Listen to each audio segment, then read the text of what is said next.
front line in Kherson. The humanitarian response continues to serve as a vital lifeline for millions. Since the beginning of 2025, 440 humanitarian organizations, mainly local NGOs, have provided life-saving assistance to approximately 3.1 million people across Ukraine. However, we're now more than 5 months into the year, and due to the sharp contraction in humanitarian funding, only a quarter of the $2.6 billion required for the 2025 Humanitarian Needs and Response Plan has been received. Funding shortfalls have already forced reductions in cash assistance, mental health support, shelter assistance, and services for survivors of gender-based violence. Without urgent support, core programs risk being suspended just as needs are arising. Mr. President, let me conclude with 3 urgent messages. First, protect civilians and civilian objects. Attacks directed against homes, hospitals, and IDP shelters must stop, as must all indiscriminate attacks. Second, facilitate sustained humanitarian access.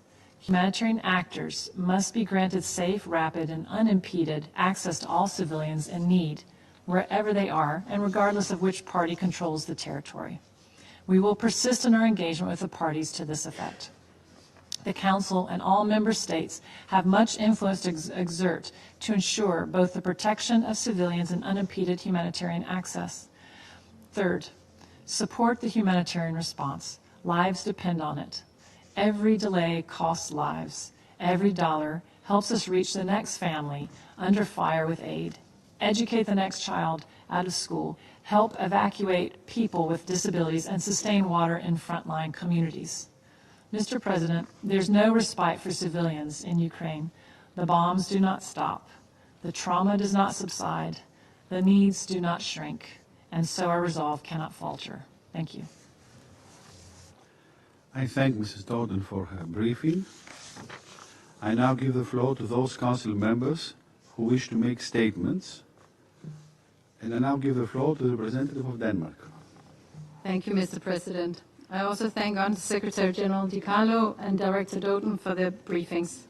As the briefers have both highlighted, much has happened since this Council last convened to discuss Ukraine 1 month ago. Allow me to focus on a few major points. First, on the humanitarian situation. We welcomed last weekend's largest prisoner exchange since Russia's full-scale invasion and commend Turkey for their continued efforts. However, we cannot ignore the striking fact that while these exchanges were underway, Russia dramatically increased its aerial attacks against Ukraine's civilians and cities. In the past 2 weeks alone, Russia has fired over 1,000 drones, as well as ballistic and cruise missiles on Ukraine's population.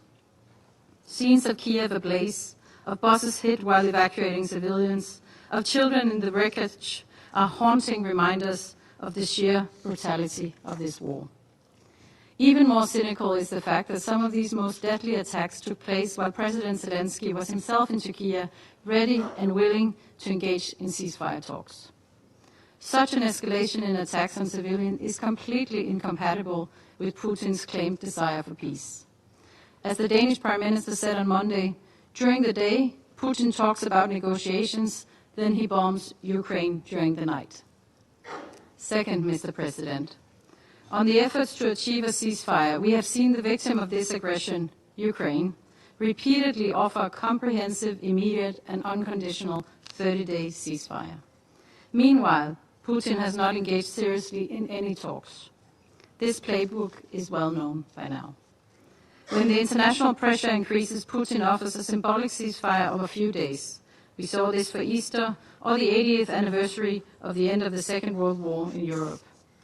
His forces then engaged in widespread violations, exposing the true and empty nature of these promises. Just yesterday, the Independent International Commission of Inquiry on Ukraine published a report concluding that Russian armed forces have been systemically committing crimes against humanity by hunting civilians using remote-controlled drones. Mr. President, rather than engage in good faith negotiations, Russia has simply reissued the same maximalist demands that Russia knows will end talks before they even begin.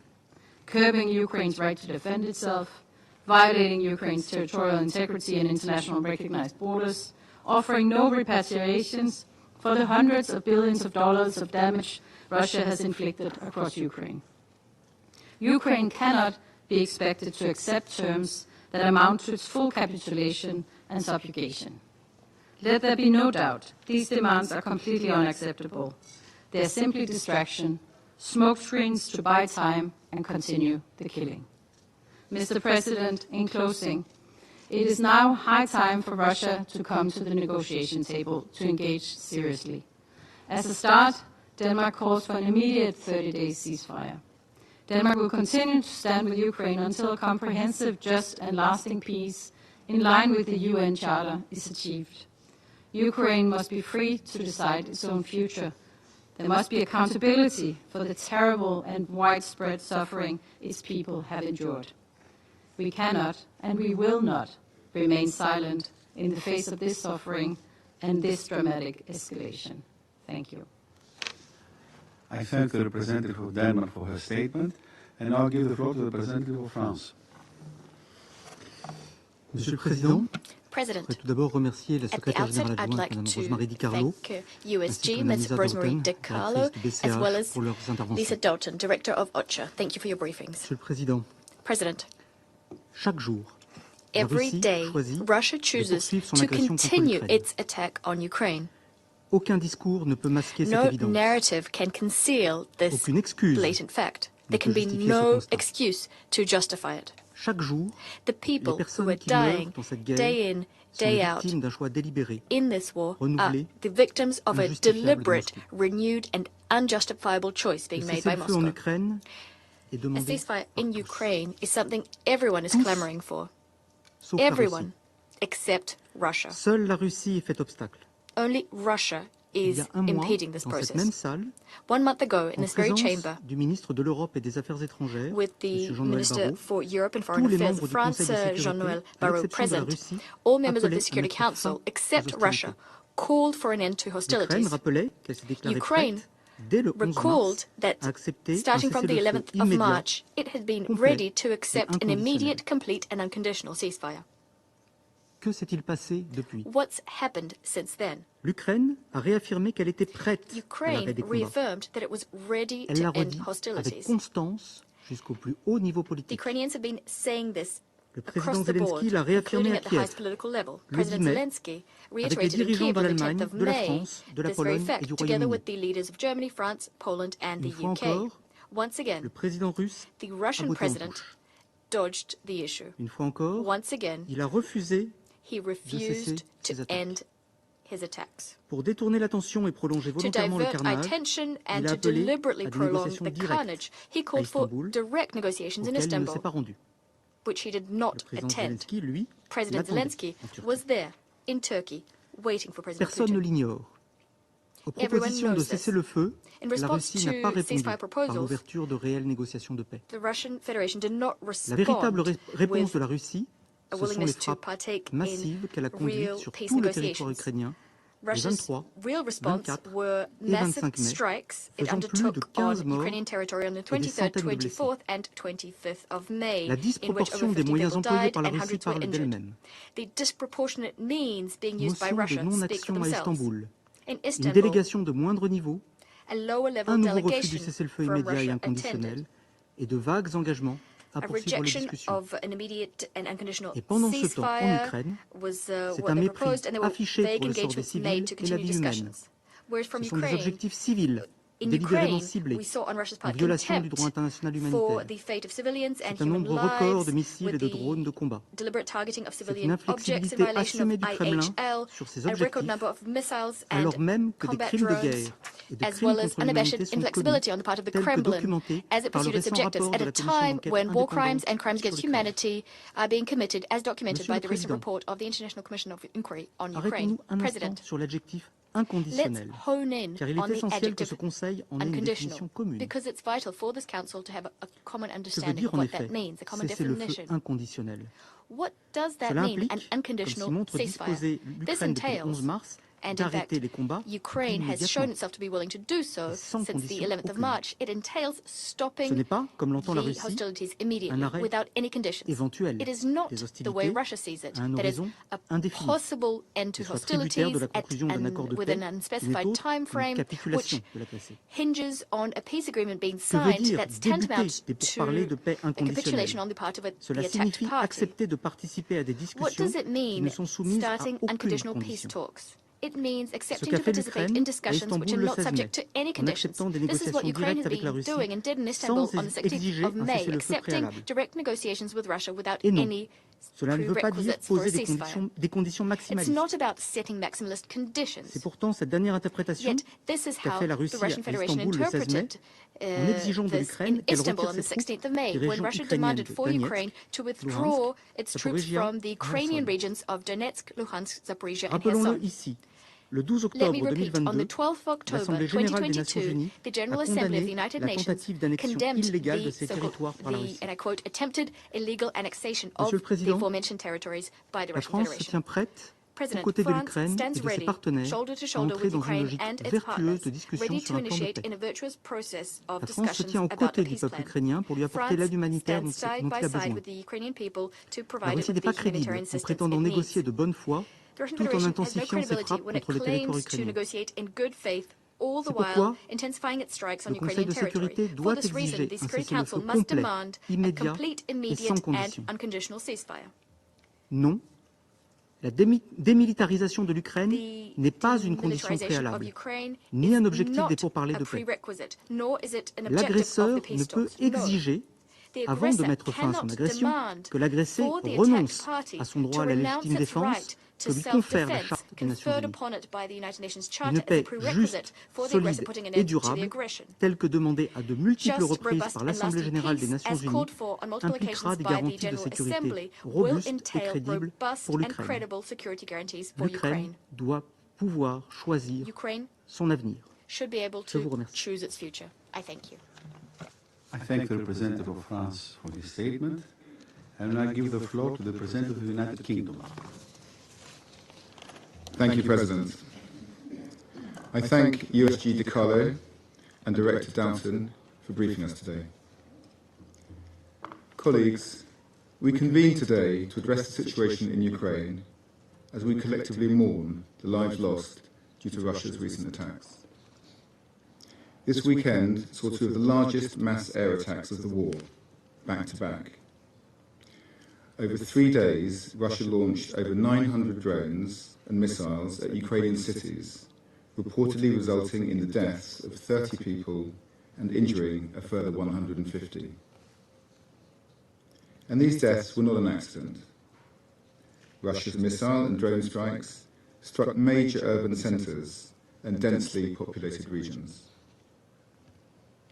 Over the night of 24 May, among those killed were 3 children, specifically 3 siblings. Stanislav, aged 8, Tamara, aged 12, and Roman, aged 17. Each of them on the edge of a new chapter of childhood, adolescence, and young adulthood. All of them robbed of life too soon. Such acts are a stark reminder of the urgent need to bring this war to an end. Russia's attacks are not only sustained, they are worsening. As OHCHR has verified, in the first 3 months of this year alone, there have been 2,641 civilian casualties. That's nearly 900 more than during the same period in 2024, and over 600 more than early 2023. The increased killing of civilians is an affront to our shared values of human dignity and peace. Values which President Putin claims to share, yet continues to violate. Putin's priorities are demonstrated by his timing. These attacks were launched days after talks in Istanbul, in which Russia, yet again, refused to agree to an unconditional ceasefire.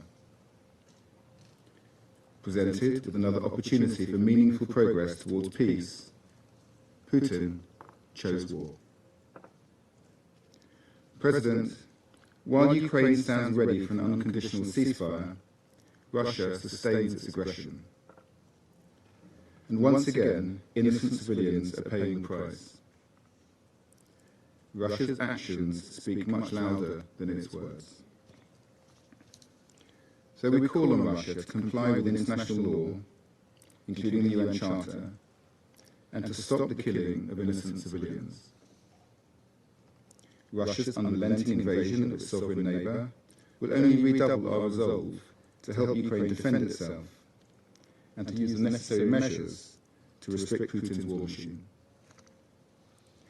We will work in unison with the US, Ukraine, our European and international partners, until a just and lasting peace is no longer an aim, but an enduring reality. I thank you. I thank the representative of the United Kingdom for his statement, and now I give the floor to the permanent representative of Slovenia. Thank you very much, Mr. President, and thank you also for convening this meeting that Slovenia called for with other members of the Council from Europe. Mr. President, I would also like to thank the briefers and the Secretary General De Carlo and Director Doughton. We need an end to the fighting in Ukraine, an end to civilian death, displacement and deportation of children, an end to destruction of schools, hospitals and houses. With hopes for a just and lasting peace in Ukraine, Slovenia continues to support the ongoing diplomatic efforts. Meanwhile, however, Ukraine and its population are enduring a relentless barrage of aerial attacks. As we just heard from Under-Secretary General De Carlo, last weekend Russia launched a wave of large-scale airstrikes, hundreds of drones and missiles raining down on Ukrainian cities in the overnight attacks. The airstrikes on May 26 were the single largest aerial attack since the war began. I know other colleagues have said that before, but I think it's always good to repeat the largest attack since the war began, with no other apparent aim than to cause destruction of civilian infrastructure and install fear and terror in civilian population. All of this happened just before the UN Independent Commission of Inquiry concluded that the drone attacks by Russian armed forces around Kherson last year amount to crimes against humanity of murder. Slovenia condemns these attacks in the strongest possible terms. They represent a flagrant violation of international humanitarian law. These attacks seem to represent nothing else but a big country, an aggressor, flexing its muscles over its smaller neighbor. Display of bad faith amidst of diplomatic efforts. Mr. President, with death and destruction on the rise, the need for diplomacy is obvious. Slovenia welcomes all contacts between Ukraine and Russia, like the Istanbul peace talks in the mid-May. We welcome the agreement on the POW exchange in this regard. We underline, however, that the overall outcome is underwhelming. Russia has been claiming it wants peace for a very long time, but its actions speak otherwise. It has torpedoed all efforts towards stopping the fighting. It met Ukrainians' efforts towards a full ceasefire only with demands and conditions. To any onlooker, the situation is obvious. Ukraine is ready to silence the guns. Russia is not. Mr. President, we need a lasting and verifiable ceasefire that can pave the way to negotiations on enduring peace in Ukraine. With this in mind, Slovenia calls on Russia to stop hesitating and agree to a full and unconditional ceasefire. Ukraine and entire Europe want and need peace, not war, but peace. A peace that lasts and a peace that is just, a peace that is firmly anchored in the UN Charter and its principles. It is our duty to provide Ukraine with an opportunity to achieve it. Only this way, Ukrainians and their country can start to heal and hope for a better tomorrow. I thank you. I thank the permanent representative of Slovenia for his statement, and now give the floor to the representative of the Republic of Korea. Thank you, Mr. President. At the outset, I also would like to extend my gratitude to USG Carlo and Director Dalton for their timely briefings. I also welcome the representative of Ukraine to today's meeting. We are meeting today at a critical juncture of both fragile premise and alarming peril. Indeed, 2 weeks ago, after nearly 3 years, Russia and Ukraine resumed ceasefire negotiations, a significant step made possible largely due to the steadfast mediation efforts led by the United States.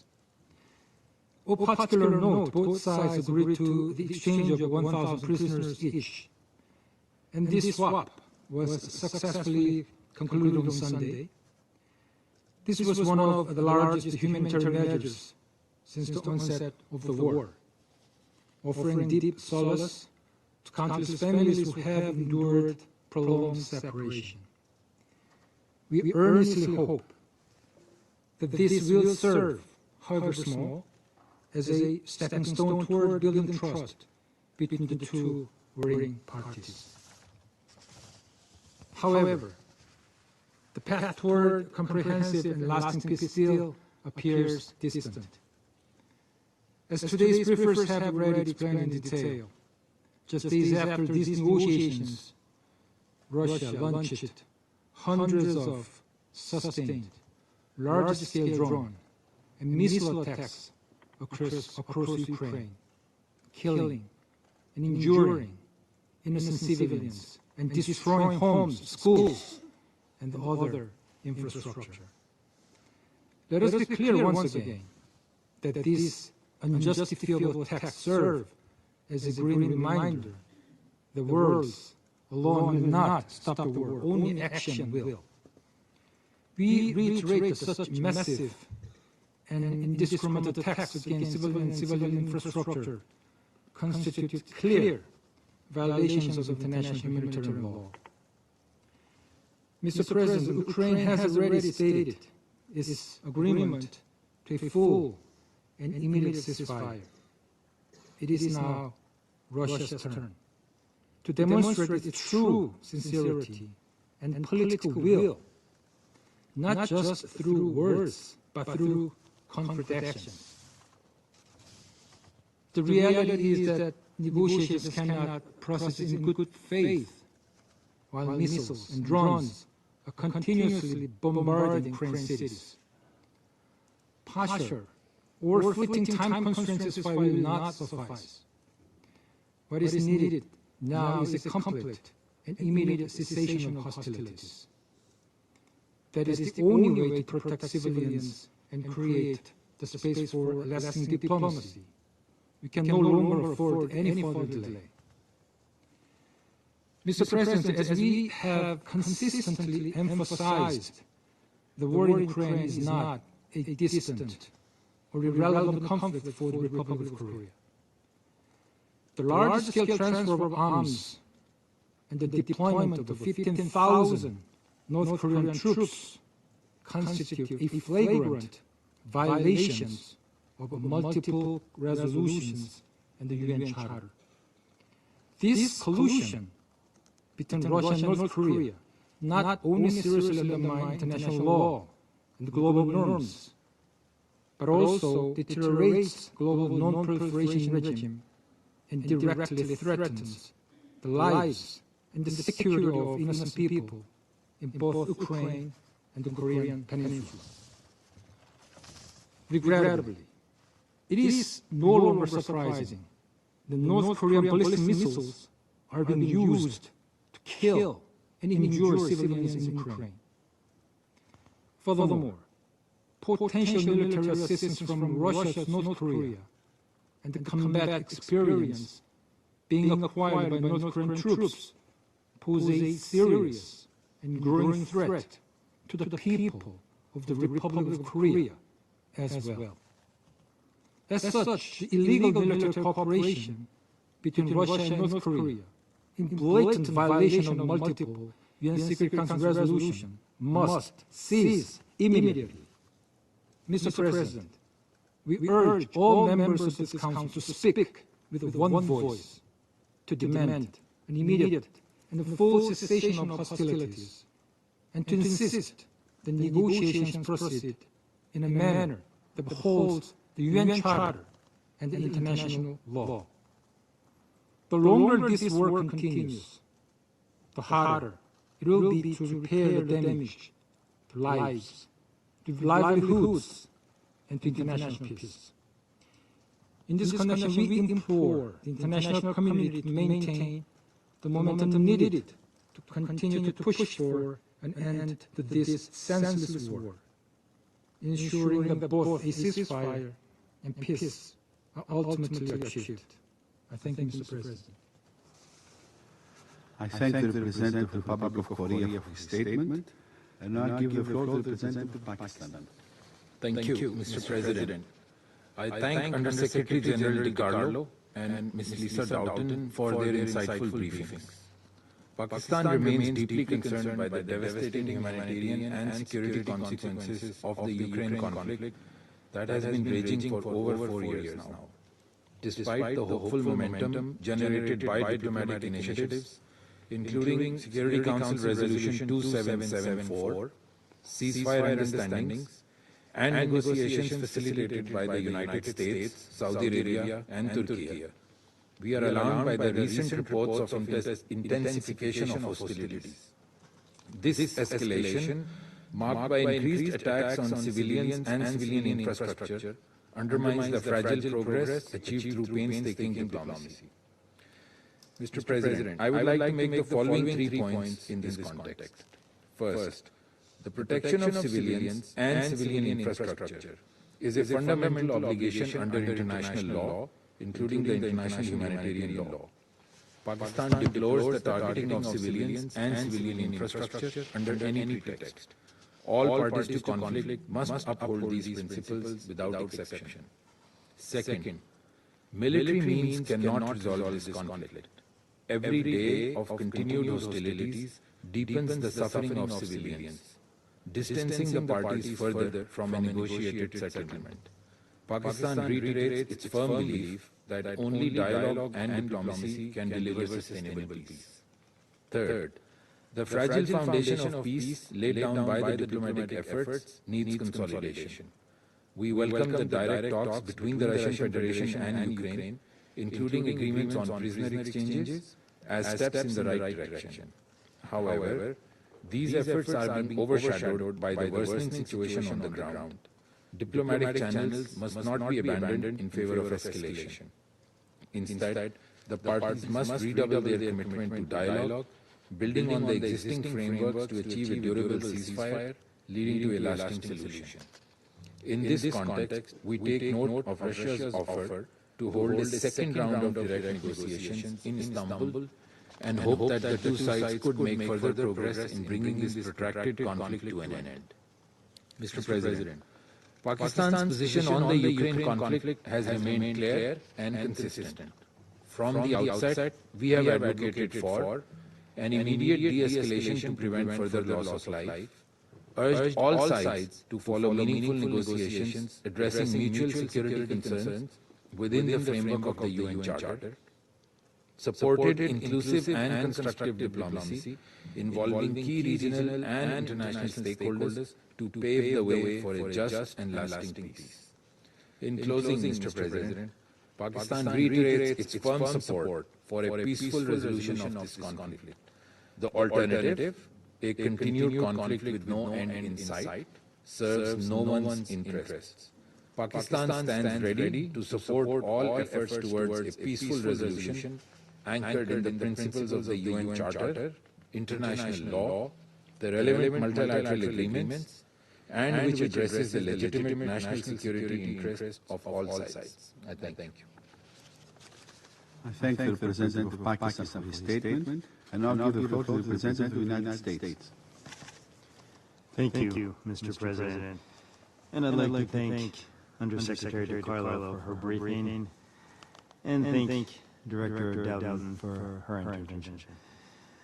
Colleagues, more than 3 months have passed since this Council adopted a resolution imploring a swift end to the conflict between Russia and Ukraine. Following that historic resolution, the United States has worked tirelessly with both sides, seeking a path to peace. We want an end to this war. As the first step on that path to peace, the United States put forward a proposal for an immediate, unconditional, and comprehensive ceasefire. Ukraine unequivocally accepted, pending Russia's agreement to do the same. Since then, we have been urging Russia to accept a ceasefire. Following President Trump's May 21 call with Russian President Putin, the Russian Federation is expected to provide a term sheet broadly outlining its vision for a ceasefire. We will judge Russia's seriousness towards ending the war not only by the contents of that term sheet, but more importantly, by Russia's action. On that note, we condemn Russia's decision over the past weekend to launch some of the largest missiles and drone strikes against Ukraine since the beginning of the war. This disregard for human life does not demonstrate a desire for peace. It must cease. On the other hand, the recent agreement by both Russia and Ukraine to exchange 1,000 prisoners is an indication of what might be possible. If both Russia and Ukraine are truly interested in peace, the United States will work with both parties, with European partners, and with the United Nations to help achieve that goal, beginning with a meaningful ceasefire. But we will insist the discussion of peace by both sides must be undertaken in good faith.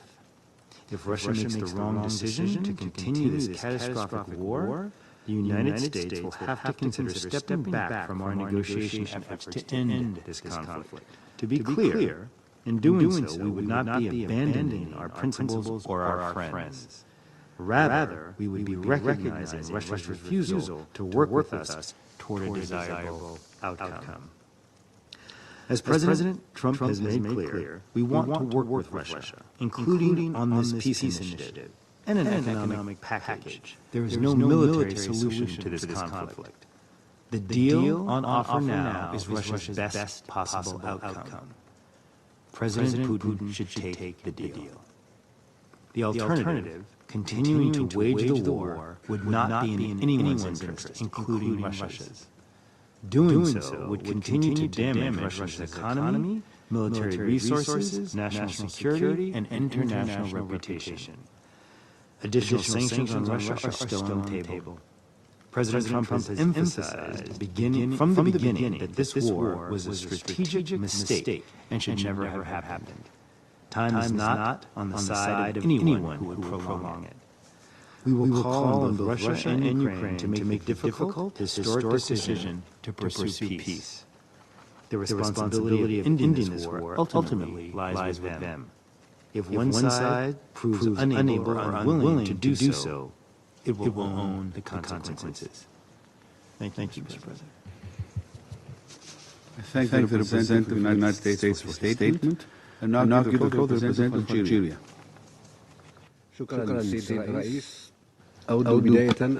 Thank you, Mr. President. At the outset, I would like to thank Ms. Rosemary DiCarlo and Ms. Lisa Dalton for their valuable briefings. Mr. President, it is regrettable that over the past few days there were signs of de-escalation in Ukraine through the first direct negotiations between Russia and Ukraine in more than 3 years. And these negotiations were aimed at achieving a ceasefire and finding a peaceful solution to end the war between these two parties. It is regrettable that these recent hostilities once again have driven the situation towards confrontation. Ongoing military operations between the parties still pose a multifaceted threat.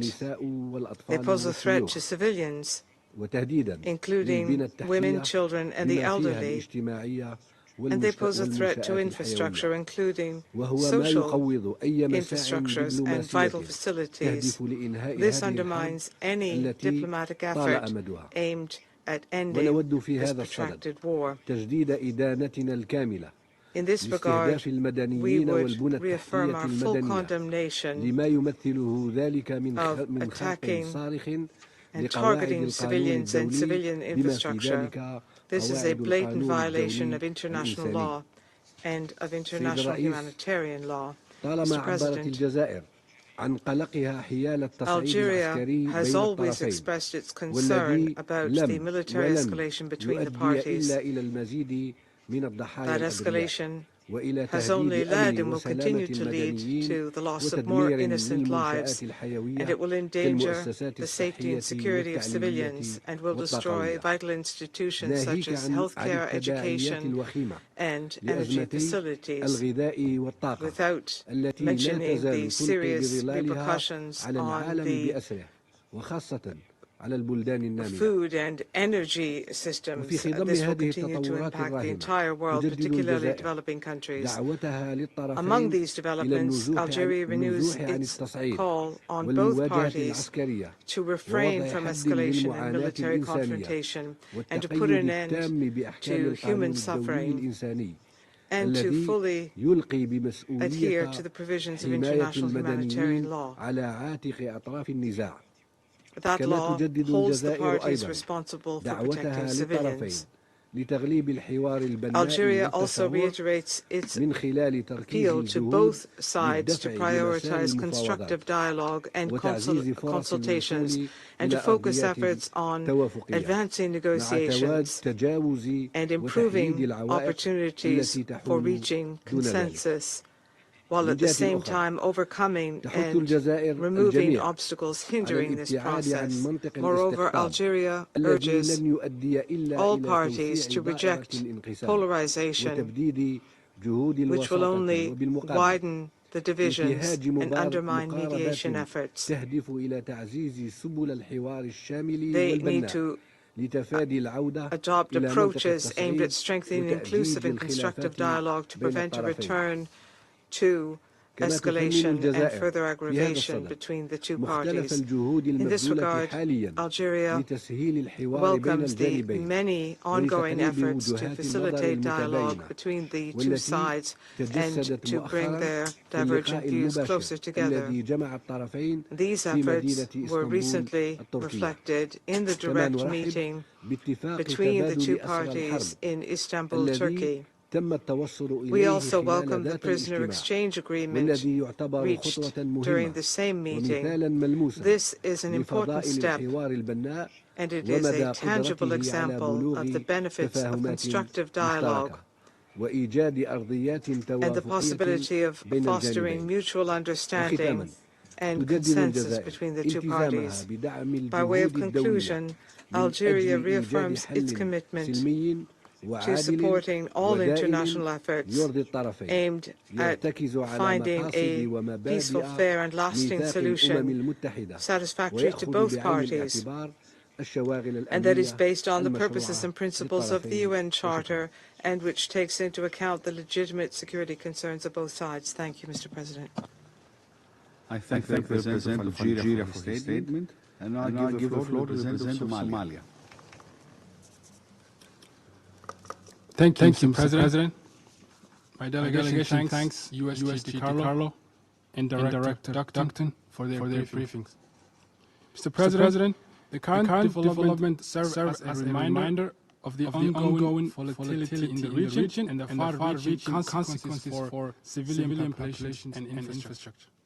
Recent incidents underscore the urgent need for renewed efforts to reduce tensions and prevent further escalation. We take note of the forthcoming meeting between the representatives of Russia and Ukraine planned for next Monday in Istanbul. This initiative represents an important opportunity to advance dialogue and build momentum towards a peaceful settlement. Mr. President, my delegation welcomes all constructive engagements and aimed at fostering mutual understanding and facilitating substantive negotiation. In this context, we call for an immediate and comprehensive ceasefire by all parties and urge restraint and to prevent any further deterioration of the situation. Lasting peace in Ukraine will only be possible through genuine diplomatic commitment, open channels of communication, and respect for established principles and international law. Constructive engagement remains essential. Only through sustained diplomatic efforts and willingness to compromise can a durable and just peace be achieved. In conclusion, Mr. President, my delegation reiterates its call for comprehensive de-escalation, renewed diplomatic engagement, and pursuit of negotiated lasting peace in Ukraine. We stand ready to support all efforts that move us closer to this shared goal. I thank you. I thank the representative of Somalia for his statement, and now give the floor to the representative of China. President, I thank USG DiCarlo and Director Dalton for their briefings. Recently, Russia and Ukraine held direct negotiations in Istanbul and reached consensus on the exchange of prisoners. The prisoner swap has now been completed smoothly, and Russia and Ukraine will soon hold a second round of direct negotiations. China welcomes these positive developments and supports all efforts towards achieving peace. At the same time, the two parties to this conflict are still engaged in large-scale drone and missile attacks. The fighting shows no sign of stopping, and the number of civilian casualties continues to rise.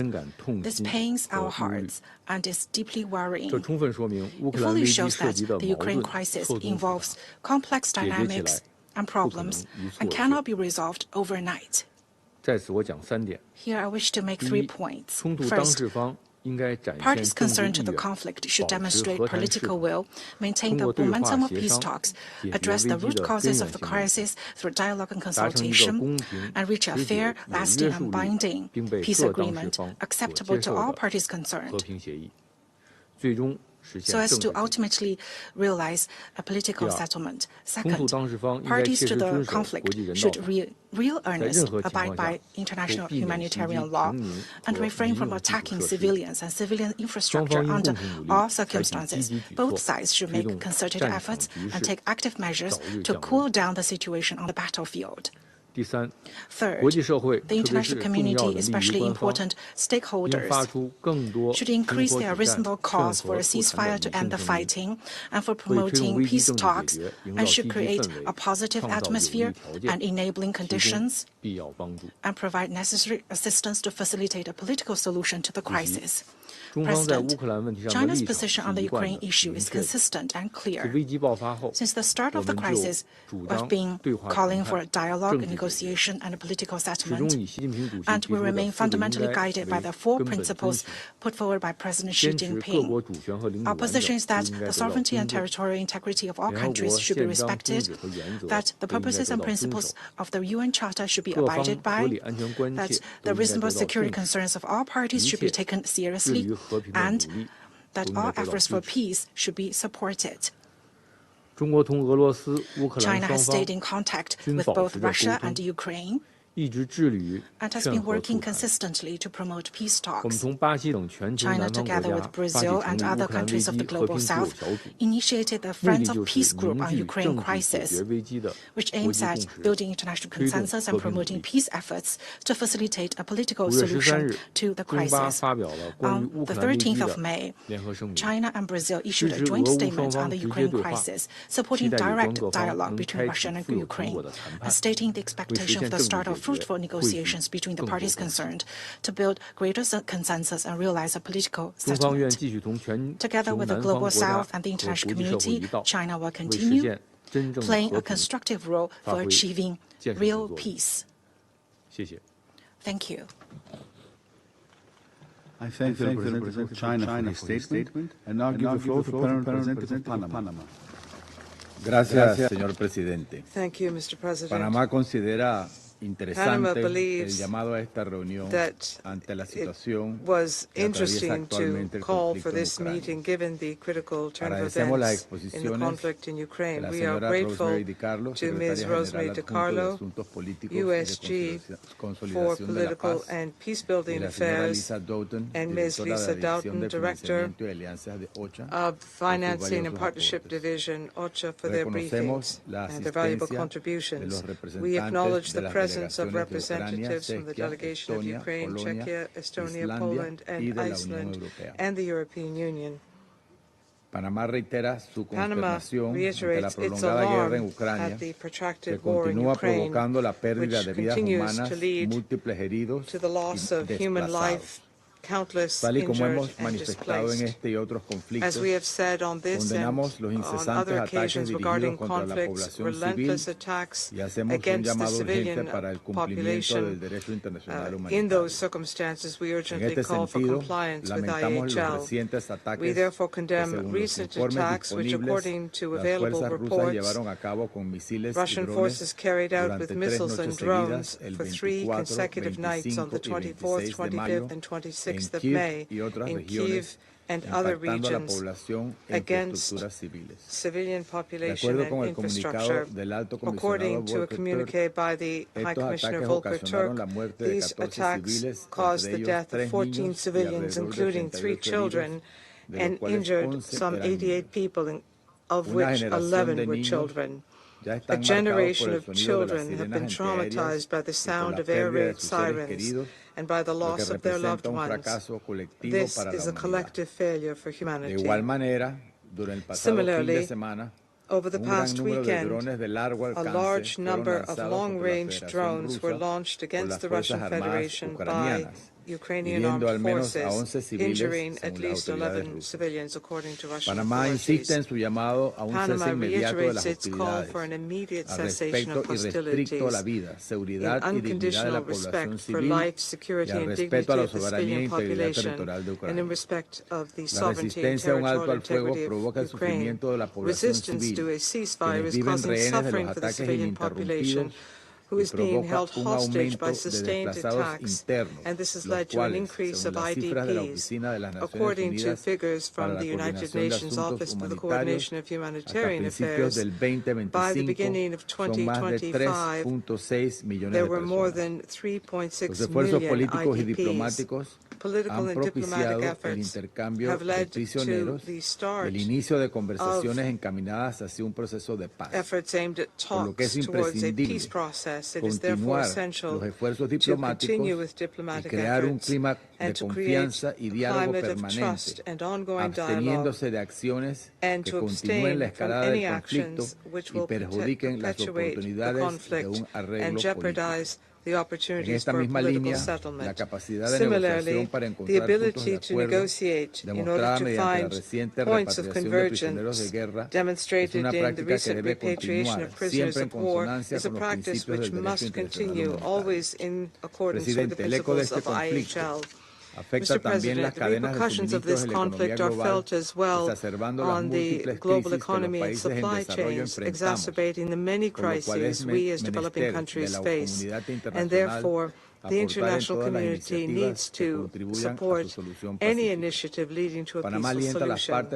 Panama encourages the parties to choose diplomacy as the only possible way to understanding and a commitment to just and lasting peace in Ukraine, pursuant to the provisions of the UN Charter and international law. Thank you. I thank the Permanent Representative of Panama for his statement, and now give the floor to the Representative of Sierra Leone. Thank you, Mr. President. I also thank USG DiCarlo and Director Doughton for their briefings. We welcome the participation of the representative of Ukraine to this meeting. Mr. President, as the conflict in Ukraine moves beyond the 1,190, it is essential that the Security Council remains actively engaged in efforts to forge a path towards peace and bring an end to the conflict, which continues to claim innocent lives and cause widespread devastation. In recent days, Attacks from densely populated areas across Ukraine have resulted in at least 13 civilian deaths and 65 injuries, including women and children. Several regions in Ukraine remain particularly affected, with the period of 4 to 28 May reported to be the most intense assault since 2022. Drone attacks targeted areas in Russia, including Moscow, and also signal an alarming escalation. The indiscriminate use of long-range missiles and drones on both sides underscores troubling development, not in line with the principles of international humanitarian law and imperative to protect civilian lives. Sierra Leone remains deeply concerned by the continuing escalation of retaliatory attacks, even as diplomatic efforts are on their way to secure a ceasefire. After more than 3 years of active conflict, it is increasingly clear that a military solution is unattainable. Only a negotiated ceasefire and a comprehensive peace agreement, one that takes into account the legitimate concerns of all parties, will offer a pathway to sustainable peace. The humanitarian consequences of the conflict have been devastating. Since February 2022, a conservative estimate puts the number of casualties at approximately 5,001, including over 2,134 killed. Children remain disproportionately affected, with more than 220 killed or injured between January and April 2025, and many subjected to mental and psychological trauma due to the persistent threat of violence and disruption of essential services, including education. We reiterate our call for the return of Ukrainian children who have been possibly removed or separated from their families. We also note the recent statement by UN Women on the disproportionate impact of the conflict on women's livelihoods. And we emphasize the need for women's full and meaningful participation in peace negotiations and recovery processes on both sides. Mr. President, approximately 12 million people in Ukraine require life-saving humanitarian assistance this year. We commend the bravery and dedication of humanitarian workers who continue their efforts despite ongoing risk. Sierra Leone deplores the killing of 2 humanitarian workers and the injury of 16 others during the months of March and April. The protection of civilians, including humanitarian personnel, must remain an essential obligation in accordance with international humanitarian law and the fundamental principles of human dignity. The widespread destruction of critical infrastructure, including healthcare, education, water, energy and gas facilities, has deepened and already dire humanitarian crisis. The World Bank has estimated this year's damages at approximately $176 billion, with long-term reconstruction and recovery projected around $525 billion over the next decade. In this regard, we join the call for sustained and increased support to the Ukraine Humanitarian Response Plan and the Ukraine Humanitarian Fund, noting with concern that recent funding shortfalls have led to the suspension of scaling back of essential humanitarian assistance. Mr. President, in light of the enduring and far-reaching consequences of this conflict, Sierra Leone urges all parties to commit to meaningful ceasefire and peace negotiations. We acknowledge the efforts of the United States, European leaders, and regional actors who continue to facilitate dialogue aimed at escalation. We also take note of the positive developments, including the recent engagement, exchange of approximately 1,000 prisoners of war and civilian detainees from both sides as a significant confidence-building measure. At this critical juncture, we call on both sides to prioritize peace and the well-being of the populations and engage in direct high-level dialogue. We further urge the escalation of military activities, including the mobilization of troops along border regions. In conclusion, this Council must remain engaged in supporting the parties towards a comprehensive ceasefire and a stable peace, including in areas such as Black Sea, which is vital to global commerce. Our efforts must remain guided by the principles of the United Nations Charter and international law. Sierra Leone will raise its call for full adherence to international law, particularly international humanitarian law, the protection of civilians and civilian infrastructure, the facilitation of unhindered humanitarian access, and renewed diplomatic engagement aimed at achieving just and lasting peace. Thank you. I thank the President of Sierra Leone for his statement, and now give the floor to the President of Guyana. Thank you, Mr. President. I thank USG Carlo and OCHA Director Lisa Dawson for their updates, and welcome the participation of the representatives of Ukraine, Czechia, Estonia, Poland, Iceland, and the European Union in today's meeting. Mr. President, like clockwork, this Council knows that every month we will discuss the situation in Ukraine. Some months as many as four times. In similar terms, we have grown accustomed to expecting that the meetings will conclude having not reached or gotten any closer to a solution. Yet each time we meet, we are briefed about the worsening situation as lives and livelihoods continue to be shattered. It is time that this cycle is broken and progress is made towards ending this war. The briefings highlight in very stark terms the dire humanitarian situation in Ukraine. A situation that has tragically worsened in recent weeks with drone and missile strikes. The recent aerial strikes over the weekend are reportedly the largest seen so far in the war and have claimed the lives of several civilians, including children. It came at a time when considerable efforts are being made to achieve a ceasefire. We are deeply disappointed that there have been setbacks along the road to a lasting ceasefire, and welcome the recent announcement of a follow-up meeting between the parties.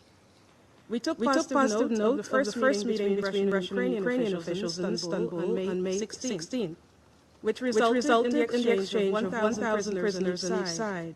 We welcome such efforts, which we hope will ultimately lead to a ceasefire and the much-needed respite for the Russian and Ukrainian people. Mr. President, on the humanitarian situation, Guyana deplores the continuing killing and maiming of civilians and calls for an immediate end to the indiscriminate attacks. International humanitarian law is clear. Conflict parties must take all feasible precautions to minimize civilian harm. Guyana continues to stress that the consequences of such violations of international law are not confined to borders and cannot be left unchecked. OHCHR has repeatedly sounded the alarm about widespread and systematic attacks being carried out in Ukraine. We are now hearing about the use of drones with embedded cameras that are focused on visibly civilian targets. Guyana calls for an end to this senseless violence and for full accountability for violations of international humanitarian law. We also reiterate that central to achieving a permanent ceasefire in the current context is the need to reach an agreement on the immediate cessation of hostilities, unimpeded humanitarian access, including to the temporarily occupied territories, and the provision of necessary security guarantees inter alia. At this critical juncture, we urge the parties to remain focused and to avoid any missteps that could do millions of Ukrainian and Russian citizens even more bombardment and displacement. We remain supportive of all efforts aimed at bringing the parties together to achieving a lasting and sustainable ceasefire. We also urge Council to engage constructively toward that end. 3 years on, it should be clear to all that there is no military solution and no winners in this war. Finally, we must all uphold our responsibility and, as custodians of peace and defenders of the UN Charter, work together to ensure that the protection of civilians, to ensure the protection of civilians wherever they are. I thank you. I thank the President of Guyana for his statement, and now give the floor to the President of the Russian Federation. Mr. President, we'd like to once again state for the record that we completely disagree with the Presidency's approach that is inviting delegations to today's meetings under Rules 37 and 39. Aside from Ukraine, there are 5 more delegations who have been invited. They're either NATO members or EU members or their allies. Every time these delegations spend at least half an hour of our precious time given the budget deficit at the UN, very valuable time of the Security Council, so as to read out the same narratives with zero added value, in addition to the representative of the EU. This situation is unacceptable, and responsibility for this falls squarely on the shoulders of the presidency. Without a doubt, the European nations, when they hold the presidencies of the Security Council, are simply impossible to place the impartiality of the Security Council above bloc solidarity. This undermines our credibility and the value of our discussion. However, we are counting on European delegations, especially the main sponsors pumping the Kiev regime full of weapons. We hope they will also ask to speak tomorrow at the briefing we requested on the theme of European attempts to thwart the peace process surrounding Ukraine. We have a lot of questions, and we will be expecting answers. We aren't expecting answers, but we do, however, hope that the EU will answer at least some of them, not as part of a staged EU-NATO event organized by them for their purposes, based on preparations made by Brussels. But, as called for here at the Security Council as part of an interactive discussion as the entire international community looks on. Strategic sovereignty was lost long ago by our former European partners, and they are incapable of doing what I just asked for. President, the script of today's meeting is absolutely clear and predictable. This meeting, much like previous similar initiatives undertaken by our Western and of late European colleagues specifically, these meetings are convened not to resolve problems nor to bring the Ukrainian crisis closer to a peaceful settlement. The goal is to stop an image of a supposedly free and democratic Ukraine from being definitively deflated. Ukraine, which has the image of a victim of a so-called Russian aggression, an image which the European sponsors of the regime in Kiev are trying to keep afloat. They've been doing this for years now. They began creating this image long before Russia launched its special military operation in Ukraine. It's becoming increasingly difficult for London, Paris, Berlin and their satellites to blow up this propaganda bubble, because the dictatorship in Kiev and the endeavors of the Kiev overstay princeling to cling to power at any costs, power he would lose if peace were to prevail, are patently obvious. The biggest fear of Zelensky are the elections when he and his sidekicks will have to answer for not keeping their promises about peace with Russia, not protecting the rights of Russian-speaking Ukrainians, respect for rights and freedoms in a country which he himself has turned into a concentration camp and a meat grinder. Moreover, as long as the bugbear of a Russian threat exists, the Zelensky posse doesn't have to account for all of the money stolen from state coffers, nor the stealing of Western and, in particular, U.S. assistance, which amounts to tens, if not hundreds of billions of dollars. This isn't something Zelensky's European accomplices and the Biden administration want, those who have profited handsomely from the Ukrainian conflict. That's why the main objective of this group of militarists is to prevent the main shareholder, the U.S., from exiting the Ukraine anti-Russia geopolitical project. They want to prolong the war for as long as possible. This isn't easy, because the new U.S. administration has, over the last few months, opened its eyes and seen the true colors of the Zelensky regime, as well as the root causes of the Ukrainian conflict. That's why they're resorting to any and every provocation, any and all lies about Russia, its activities and plans. Today, once again, in this chamber, they're asking us to believe that Russia is knowingly shelling residential areas of Ukrainian cities, serving up as evidence the consequences of Ukrainian air defenses, which have been stationed next to homes and social infrastructure in violation of basic norms of international humanitarian law. At the same time, what's being hushed up is the fact that our strikes target exclusively facilities linked to Ukraine's military-industrial complex, and we are successly destroying or rendering these facilities inoperable. Over the last few days, we've hit munitions, storages, and military technologies in the Dnipropetrovsk region, a temporary deployment site, and rocket and artillery munitions warehouses of the Ukrainian Armed Forces Mechanized Brigade in the Sumy area, as well as a temporary deployment site for foreign mercenaries in Svetogorsk, in the DPR, and in the Kharkov region. A strike was conducted on a defense industry plant in Ukraine. That's the Pavlogradsky chemicals plant in the Dnipropetrovsk region. We destroyed 2 Patriot anti-aircraft missile system launchers.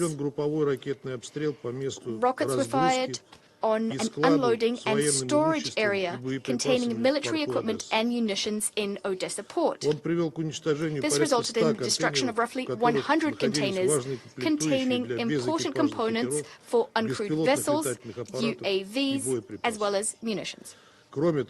What is also being hushed up is the fact that the Russian Federation is doing what I just mentioned only in response to massive and deliberate shelling on the part of the Kiev regime of peaceable Russian cities. Thus, despite the fact that the Russian Federation called a 72-hour ceasefire to mark the 80th anniversary of the victory over fascism, between the 8th and the 11th of May, we recorded over 14,000 violations, over 4,000 attacks by artillery, tanks, and mortars, 62 attacks using MLRSs, 9,900 strikes and releases of munitions from UAVs.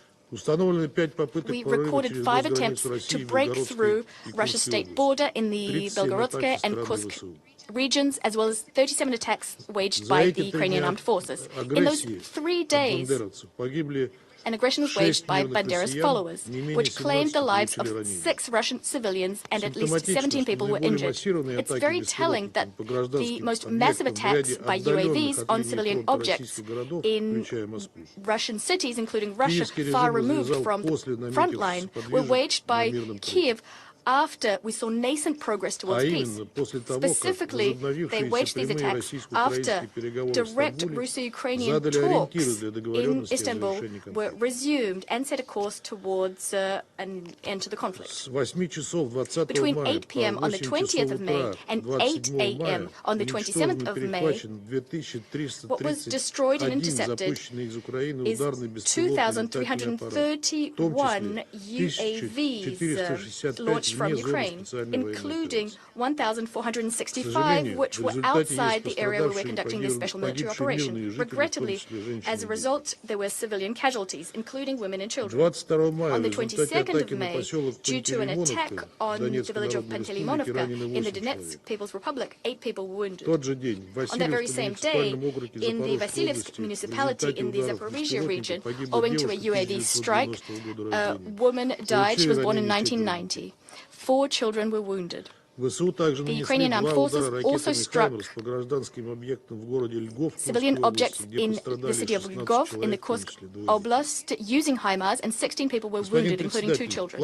President, the plans concocted by Zelensky and his accomplices are plain and clear. Their goal is to trick and to disorient President Trump, who is taking decisive steps towards peace. At any cost, they want to return the United States, which has lost hundreds of billions of dollars helping Ukraine, to return the U.S. to an anti-Russian and Russophobic course. We will discuss their methods and tactics in detail tomorrow, which are aimed at undermining the efforts of Russian, U.S. and other regional mediators' efforts.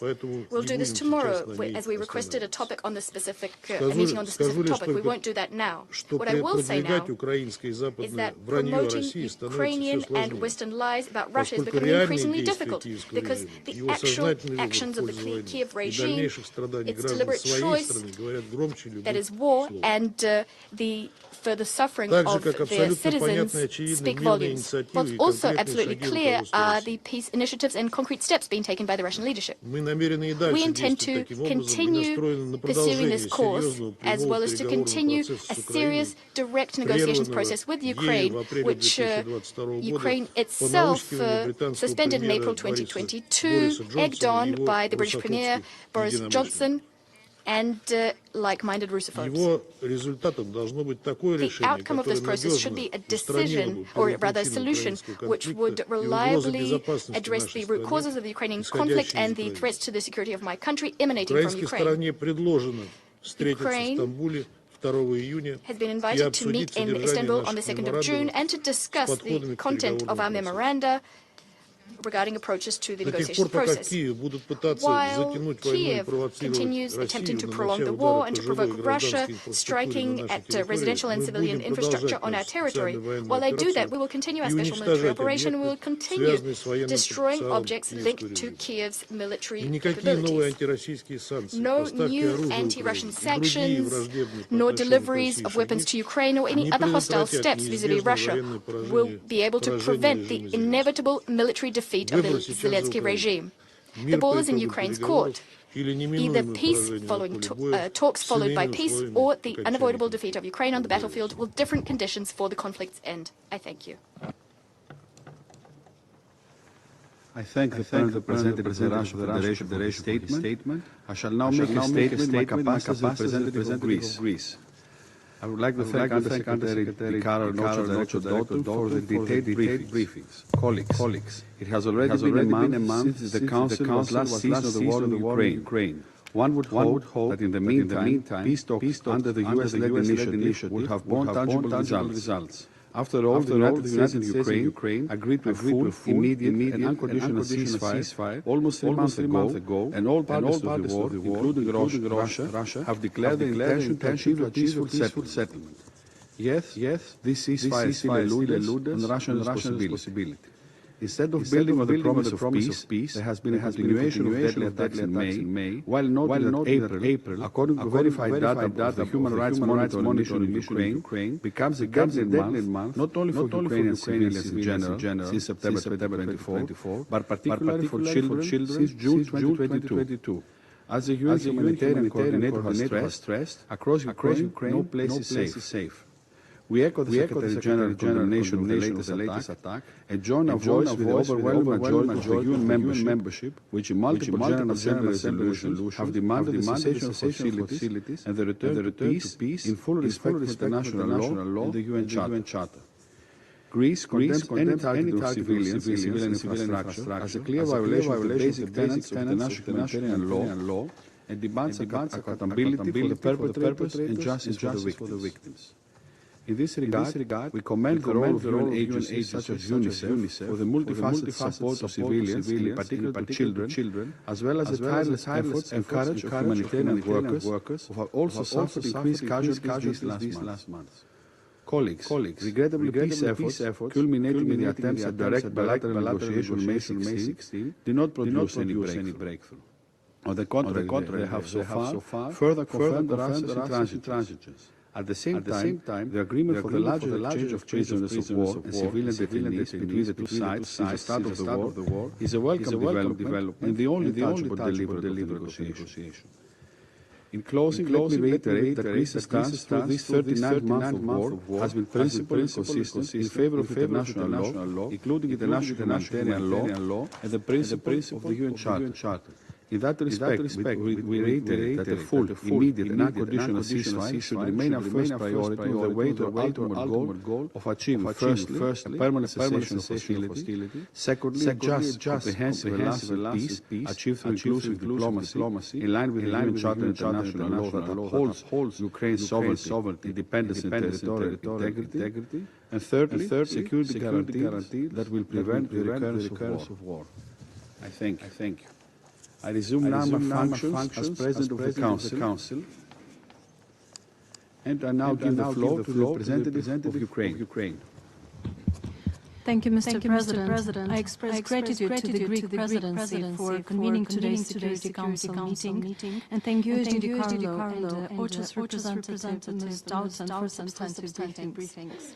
Today is already the 1,191st day of Ukraine's resistance against the Russian Federation's illegal, unprovoked, and unjustified full-scale military invasion. Russia's aim remains unchanged to subjugate Ukraine militarily, seeking control over our entire nation, to further its imperialistic ambitions. Failing to achieve these objectives independently, it enlists support from authoritarian regimes such as the DPRK and Iran. Moreover, Ukrainian intelligence has confirmed that China is supplying special chemicals, gunpowder, and machinery to 20 Russian military factories, and this cooperation must cease immediately. Ukraine continues to defend itself in full accordance with Article 51 of the UN Charter. We are grateful for the unwavering support of the European and American and other partners and allies, which bolsters our defense capabilities.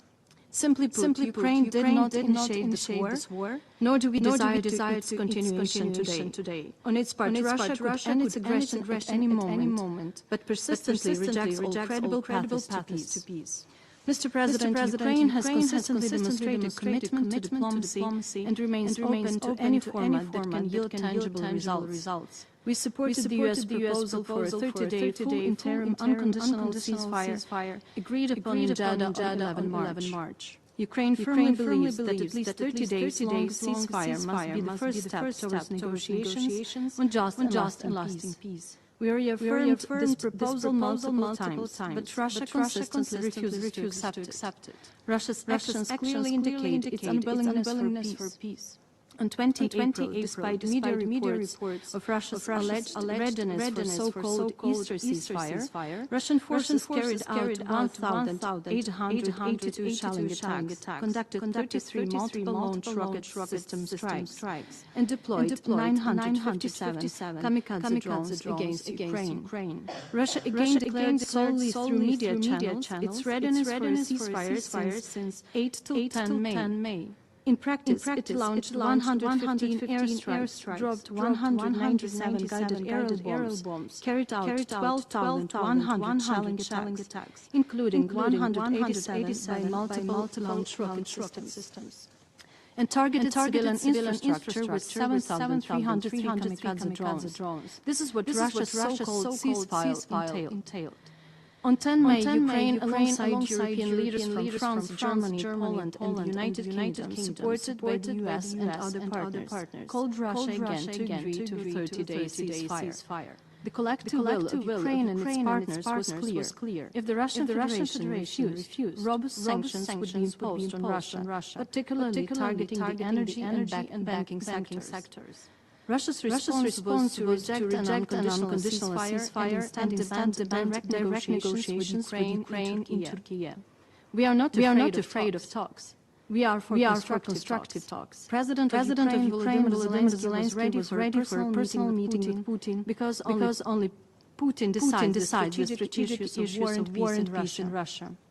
Our president visited Turkey on 15 May, ready for a direct meeting, whether in Ankara or Istanbul. Putin, however, refused to attend, sending a low-level delegation lacking decision-making authority. Despite this, a high-level Ukrainian negotiating team headed by Defense Minister Umerov was ready to discuss the ceasefire.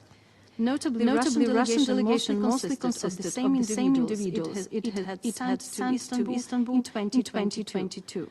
This demonstrates that Russia has not altered its fundamental approach. Their goal is to transform the Istanbul meeting into a staged hollow process, reminiscent of the talks in 2022. It is not Ukraine or Western leaders who are undermining negotiations, as Russia claims. It is Russia that sends delegation with no decision-making mandate, effectively nullifying the prospects of diplomacy.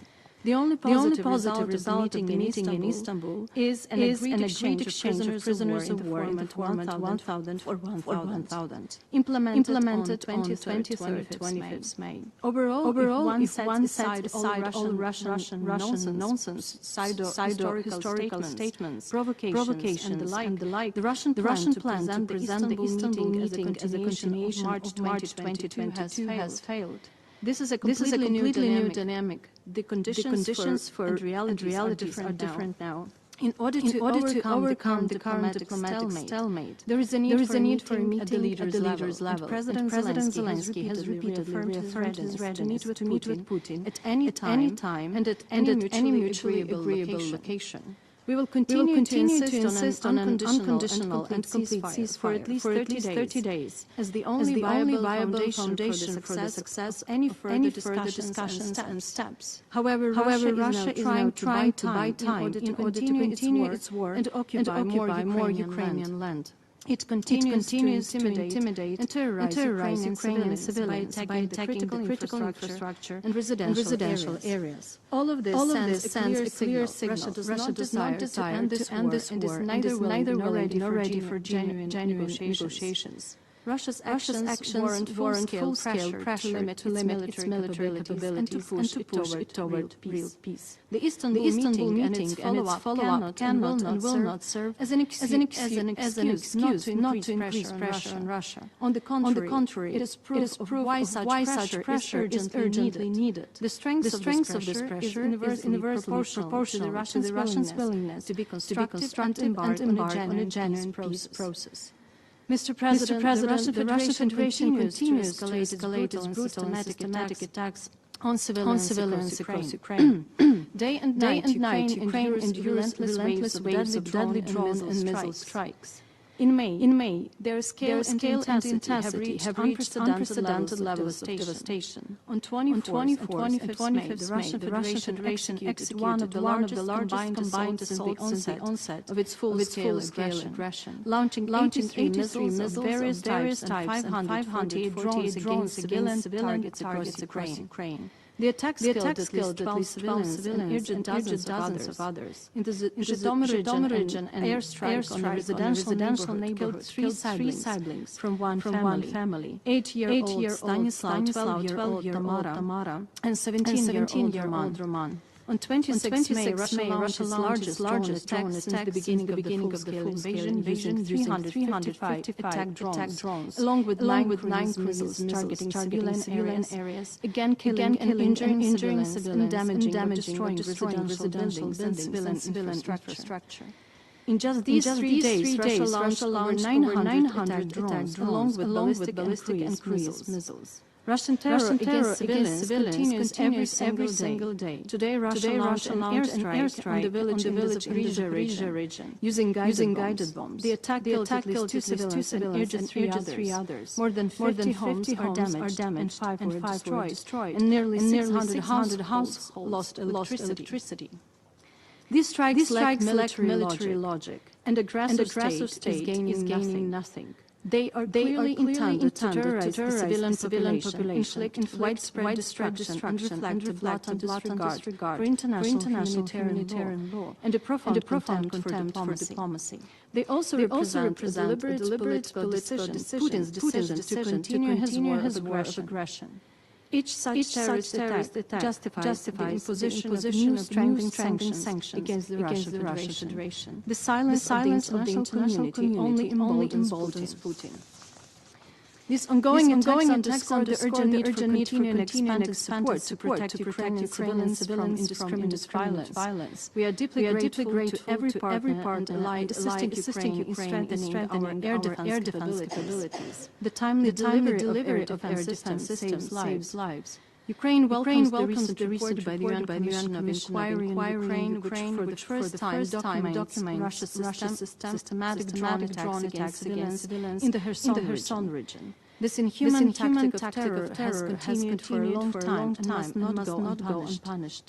Threats to Ukraine's civilian population represent a new and troubling aspect of modern warfare, potentially setting a precedent for future full-scale conflicts. A defining feature is the constant direct threat of missile and long-range drone attacks across the entire country, even in regions over 1,000 kilometers from the front line. This sustained threat not only endangers civilian lives, but also severely impacts the psychological security and socio-economic well-being of the population. It is an integral element of Russia's military strategy that must be duly addressed within the UN broader efforts and discussions on the protection of civilians in armed conflict. Mr. President, let's remind that thousands of Ukrainians, both civilians and military personnel, remain imprisoned in the Russian Federation or in temporarily occupied territories of Ukraine. Many were captured before 2022. They continue to be subjected to torture, inhuman and degrading treatment, and conflict-related sexual violence, in flagrant violation of international humanitarian law and human rights law. Russia continues to return Ukrainians in a highly selective and arbitrary manner. Ukraine demands immediate and unconditional stop of all torture and ill-treatment of detainees, and full adherence to the Geneva Conventions on the treatment of prisoners, as well as compliance with the UN standard rules for the treatment of the Nelson Mandela rules and the Bangkok, which set gender-specific standards for the treatment of women in detention. Mr. President, the situation at the Zaporizhzhia nuclear power plant remains critically difficult, where all the seven dispensable pillars for ensuring nuclear safety and security during an armed conflict continue to be systematically violated. Moscow blatantly disregards international diplomatic efforts, including by the United States, aimed at ending Russia's war aggression and ensuring global nuclear safety. According to Greenpeace, Russia is building a new high-voltage power line in the temporarily occupied territory of the Zaporizhzhia region to illegally connect the to the Russian power grid. Let me stress that disconnecting PP from Ukraine's power grid significantly increases the risks. In the event of an emergency, the plant could lose its last reliable source of external power. This is a direct path to station blackout, potentially catastrophic consequences. Furthermore, Moscow's policy of blackmail and demonstrative disregard for international law forced the IAEA to conduct a second rotation through the temporarily occupied territory of Ukraine. We insist that despite Russian pressure, the IAEA remains committed to the principles of international law, particularly the inviolability of Ukraine's sovereignty and territorial integrity, and does not recognize any changes in jurisdiction over CNPP. Ukraine urges the IAEA and the international community to respond to these actions by the Russian Federation decisively. The rotation of IAEA personnel should be carried out exclusively through the territory controlled by the government of Ukraine until the NPP is fully returned to its rightful owner, Ukraine. Mr. President, achieving at any cost will not end the war. A comprehensive, just and lasting peace must be stressed on a fundamental respect towards non-negotiable principles. We repeat, Ukraine will never accept and recognize any part of its temporarily occupied territory as Russian. We will not tolerate interference in sovereign decisions, including our defense or alliances. There must be no appeasement of the aggressor. Such attempts only embolden future aggression. Russia is not signaling any genuine intention to stop its war. Therefore, we see no alternative but intensified international pressure, political, military, and economic. Sanctions must be expanded and strengthened. Russian oil, its shadow tanker, financial network, and its military industry must all be targeted. Russia is facing a moment when it needs to prove its seriousness. We need concrete decisions, first and foremost regarding an unconditional and complete ceasefire for at least 30 days. Ukraine is ready to work for peace. Russia must also show that it is ready. As a confidence-building measure, we propose the immediate and unconditional return of all abducted Ukrainian children, prisoners of war, and detained civilians. For peace to endure, Just must prevail. We welcome progress by the core group on establishing a special tribunal for the crime of aggression against Ukraine. Technical work on the necessary legal instruments is complete. Mr. President, at the heart of global peace and security lies the Charter of the United Nations. Upholding it is not optional, it is our collective duty. That is the standard by which each member of this Council and indeed the international community will be judged. Yet today we witness a great distortion of that duty. The Russian Federation, still present in the Soviet permanent seat, is using its status not to preserve peace, but to shield its war of aggression against Ukraine. This abuse strikes at the core of the international system we are all meant to uphold.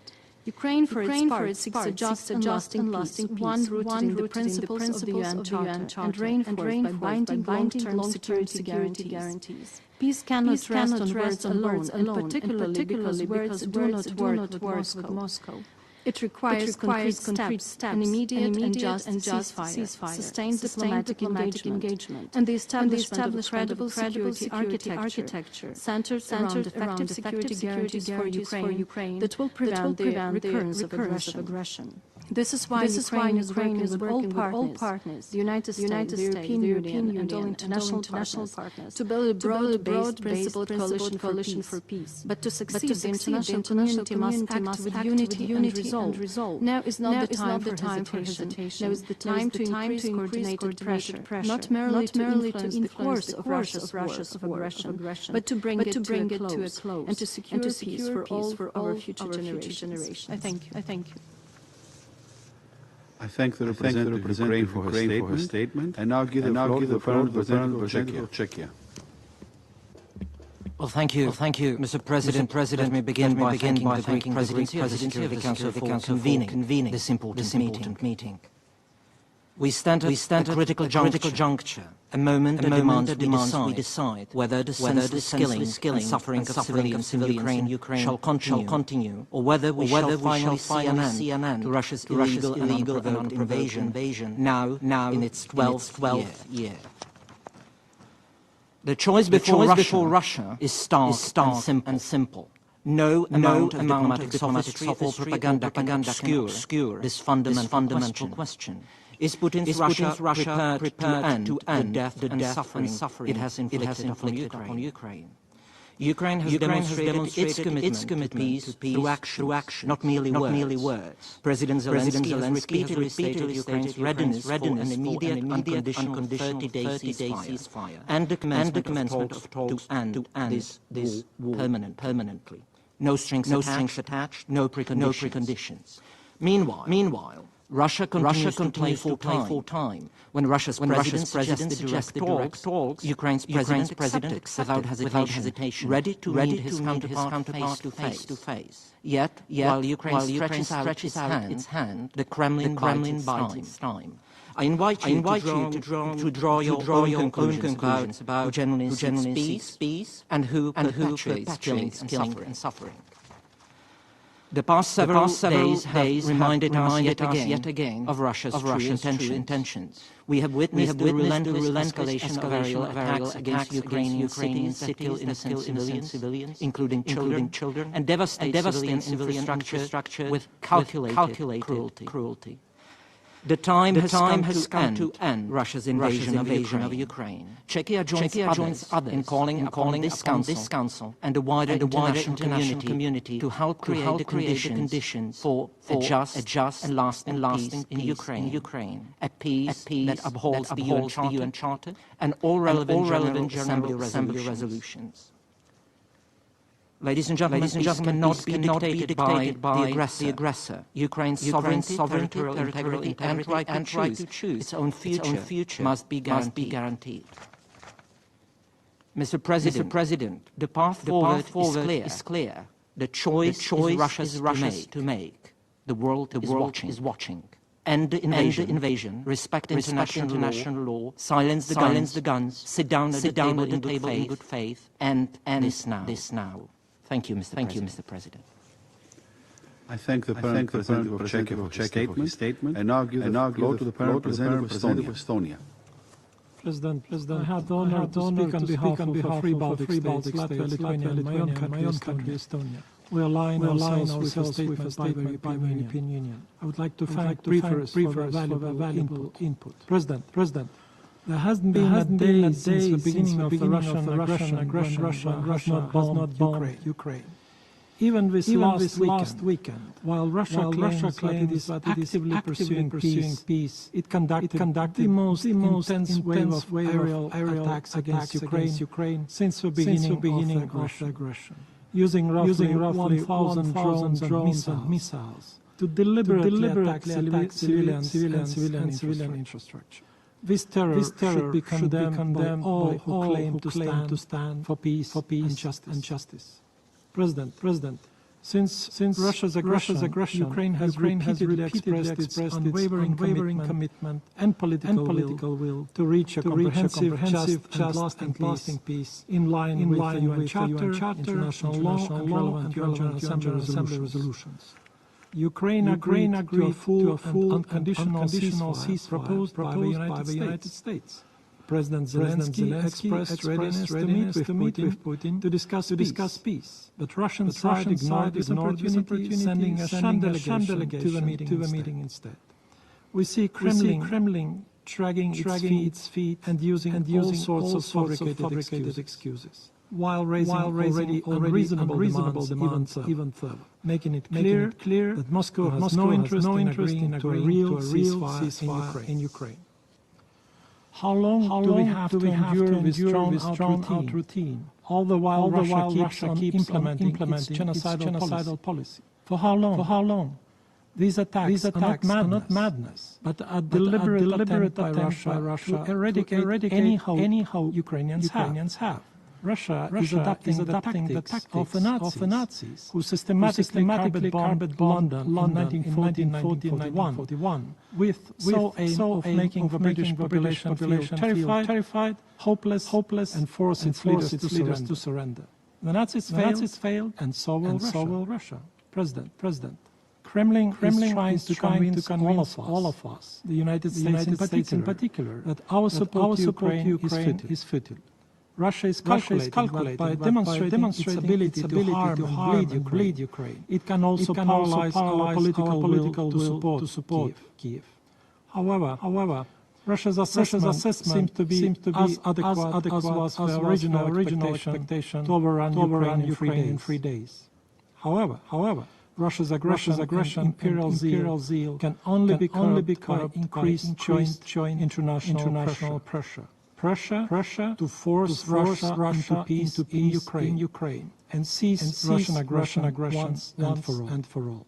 Persuasion and appeasement are perceived as a weakness in Moscow, and therefore embolden the aggressor, only increasing support to the victim of aggression, Ukraine, and raising the cost of aggression for Russia can pave a way to a comprehensive, just and lasting peace in Ukraine.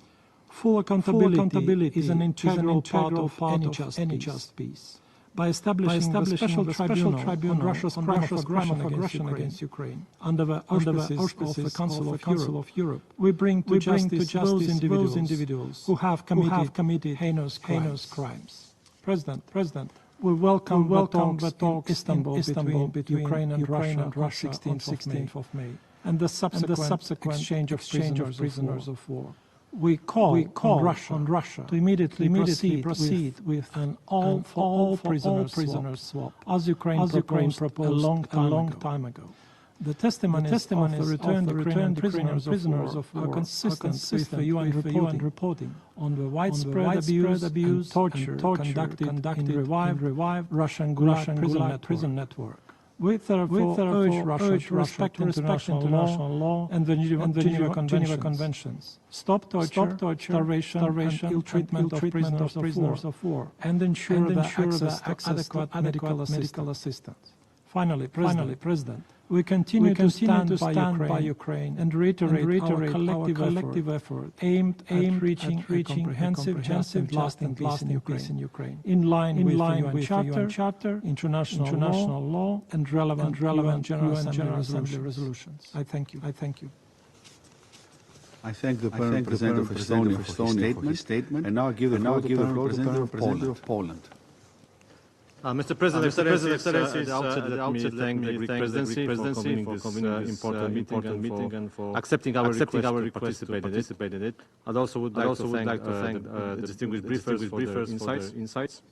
Mr. President, we meet on the 1,191st day of the full-scale Russian invasion of Ukraine.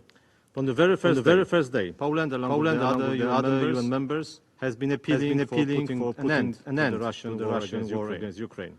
All we wish for is a just and lasting peace at our borders. There have been 1,191 opportunities to end this aggression by introducing an immediate, full and unconditional ceasefire that could open the way to genuine negotiations based on the realization of international law. Unfortunately, for 1,191 days, President Putin has been deaf to the demands of the world. He pretends to be open to negotiations, while in reality he simply plays for time in order to attain stronger position on the battlefield, no matter how many human lives it will cost. Russia has constantly and bluntly rebuffed any attempt to find a way to initiate real peace talks by the different entities. Mr. President, best illustrations of the Russians' lack of commitment to de-escalation was provided by the largest drones against Ukrainian cities since the beginning of the war, in parallel to the last weekend's Russian exchange of 1,000 prisoners of war. The latter we welcome as a positive development. We condemn the latest Russian attacks on cities in Ukraine. Right after this body, the Security Council finished debating on the absolute necessity to protect the civilians in times of armed conflicts. Many innocent Ukrainians died or were wounded, including defenseless children. As per recent reports, April 2025 has been deadliest for children in Ukraine since June 2022. At least 19 children were killed and 78 injured. We continue to call holding Russia fully accountable for violation of international law, human rights, war crimes and crime of aggression at both state and individual levels. Mr. President, Poland actively supports US-led diplomatic efforts towards peace.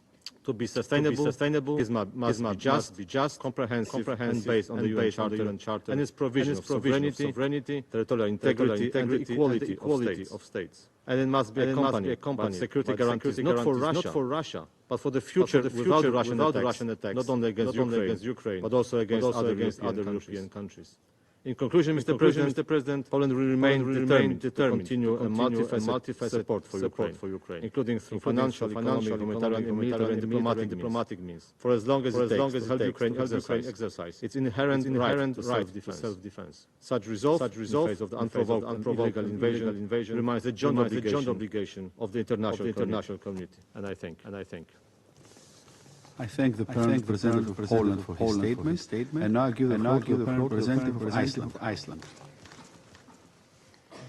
President, thank you for giving me the floor. I have the honor to speak on behalf of the 5 Nordic countries, Denmark, Finland, Norway, Sweden, and my own country, Iceland.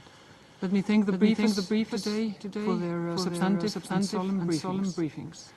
The Nordics have been stalwarts of the UN foundation. We are and always will be friends of the UN Charter, and we will continue to stand by it. Our common security depends on it. The General Assembly has repeatedly condemned Russia's blatant violations of international law, including the UN Charter. Russia will be held to account.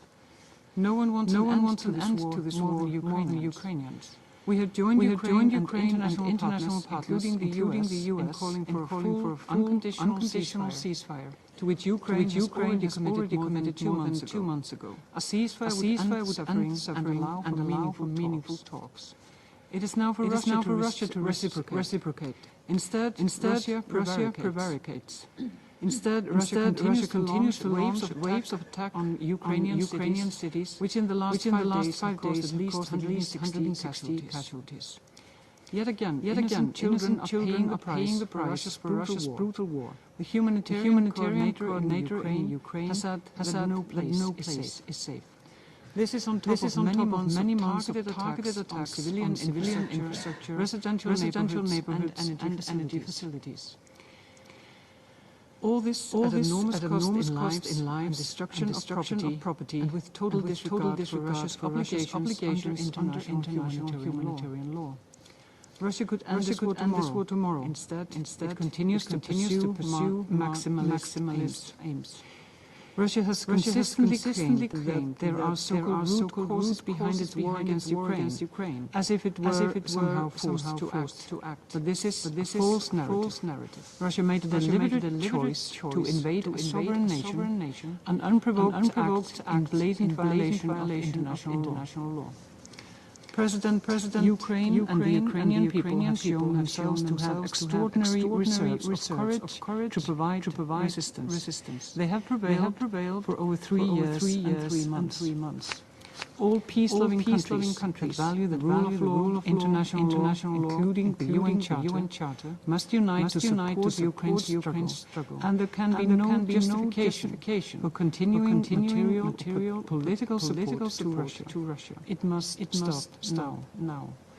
This war must end. Not only is Ukraine's freedom and independence at stake, the credibility and integrity of the international system, and this very institution is at stake. The neo-imperial and colonial ambitions of Russia have no place in the 21st century.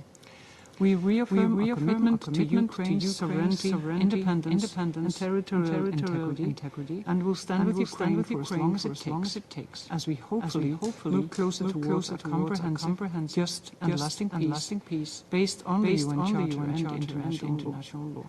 I thank you.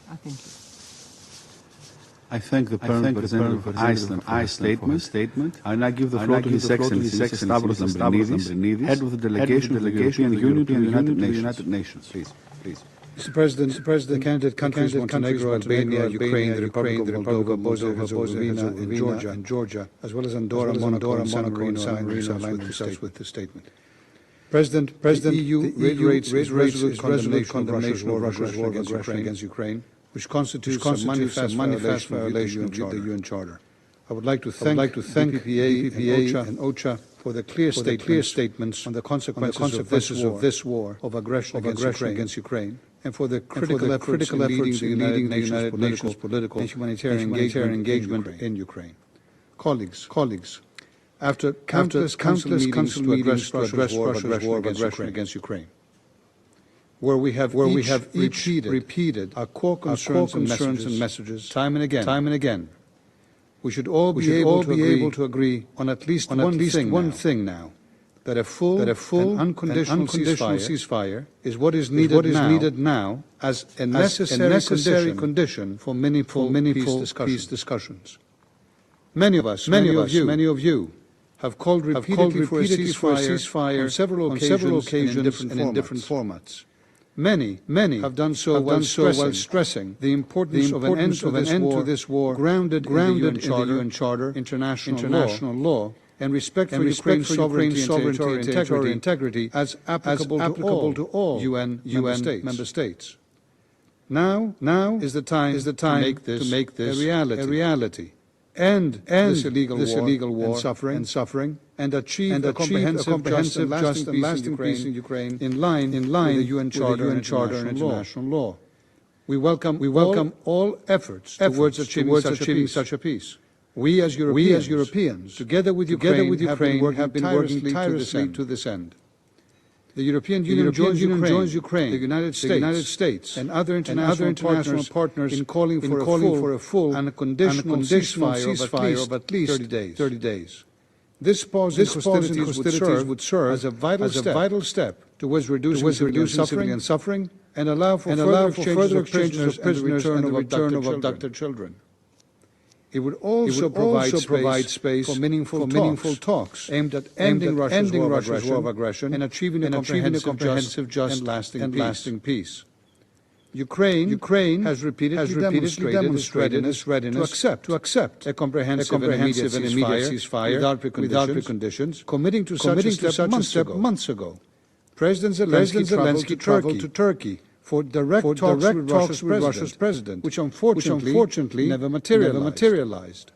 As has been the case from the beginning of this war, it is now for Russia to show its willingness to achieve peace. To date, it has not done so. Last weekend, it launched its largest attack on Ukraine cities since the 2022 invasion, reportedly firing 55 drones and killing 13 people. The UN Human Rights Monitoring Mission has noted the increase in civilian casualties resulting from Russia's aggression over the past months. In April, at least 209 civilians were killed and 1,146 injured. Russia's campaign of systematic airstrikes against Ukrainian civilians and civilian infrastructure has not only not stopped, it has intensified. It violates international humanitarian law, undermines efforts for peace, and must finally stop now. Colleagues, we must all reiterate this message. All reiterate a continued support for Ukraine's independence, sovereignty, and territorial integrity within its internationally recognized borders under the Charter. The EU will continue to support Ukraine and its people for as long as it takes. The Council must exert full principled and effective diplomatic pressure for a full and unconditional ceasefire and for a comprehensive, just and lasting peace in line with the UN Charter. We implore you to do so immediately. Thank you, Mr. President. I thank His Excellency Lambrinidis for his statement. There are no more names inscribed on the list of speakers. The meeting is adjourned. But don't go very far away. Stay in the vicinity, please.